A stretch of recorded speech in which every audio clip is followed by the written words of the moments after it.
ইবিএফসিআই সিলেটে business build border আয়োজন করে। ইউরোপ ও বাংলাদেশের মধ্যে অর্থনৈতিক সম্পর্ক জোরদার করে Europe Bangladesh federation of commerce and industry EBFCI Roseview হোটেলে 12 ফেব্রুয়ারি সিলেটে ব্যবসায়ী সভা অনুষ্ঠিত হয়েছে। উক্ত অনুষ্ঠানটির নেতৃত্ব দেন Europe Bangladesh federation of commerce and industry EBFCI এর president doctor Wali Tasruddin MBE. সভাপতিত্ব করেন এক্সিকিউটিভ ডিরেক্টর ও বাংলাদেশের কান্ট্রি হেড মোহাম্মদ আলী। সেমিনারে ইউরোপ ও বিভিন্ন দেশে বসবাসরত বাংলাদেশি সিলেটি ব্যবসায়ী নেতৃত্বরা অংশগ্রহণ করেন।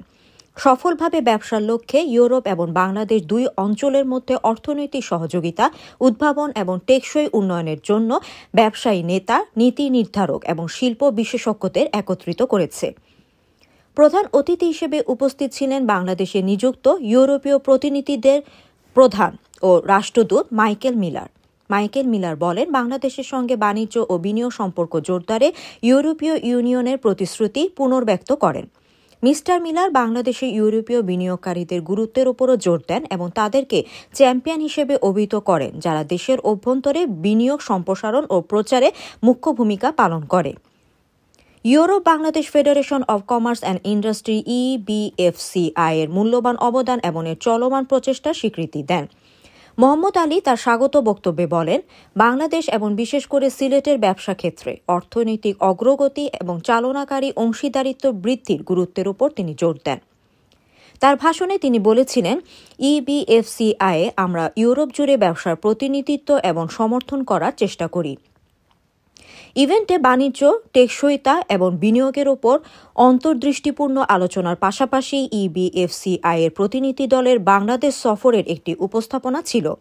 অংশগ্রহণকারীরা অংশগ্রহণের জন্য একটি গুরুত্বপূর্ণ প্ল্যাটফর্ম হিসেবে এই উদ্যোগের প্রশংসা করেছেন। ভবিষ্যতের সহযোগিতায় বিশেষ করে সিলেট অঞ্চলে দৃঢ় আগ্রহ প্রকাশ করেছেন।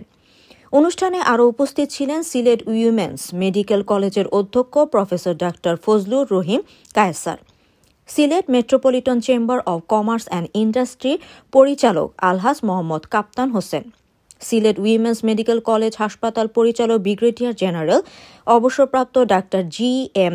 Monirul Islam, the Sylhet of chamber and commerce and industry পরিচালক আরিফ হোসেন, সিলেট প্রাইভেট হসপিটাল এবং ডায়াগনস্টিক সেন্টার অ্যাসোসিয়েশনের সভাপতি ডাক্তার নাসিম আহমদ, শাহজালাল বিজ্ঞান ও প্রযুক্তি বিশ্ববিদ্যালয়ের ব্যবসায় প্রশাসন বিভাগের অধ্যাপক ডক্টর ফজলে এলাহি মোহাম্মদ ফয়সাল, ইবিএফসিআই এর অ্যাডমিনিস্ট্রেশন ও কমিউনিকেশন সেক্রেটারি মতিউর রহমান ভূঁইয়া, আমন্ত্রিত অতিথিবৃন্দ, প্রিন্ট ও ইলেকট্রনিক মিডিয়ার প্রতিনিধিবৃন্দ সহ মিডিয়ার অনেক প্রতিনিধিবৃন্দ এতে উপস্থিত ছিলেন।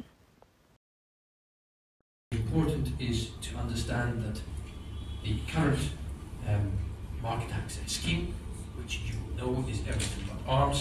It should, if LDC graduation proceeds as envisaged, the LDC graduation will happen in 2026, and we will have 3 years of transition before we move to the commercial relationship that will follow everything but arms. That is in our planning.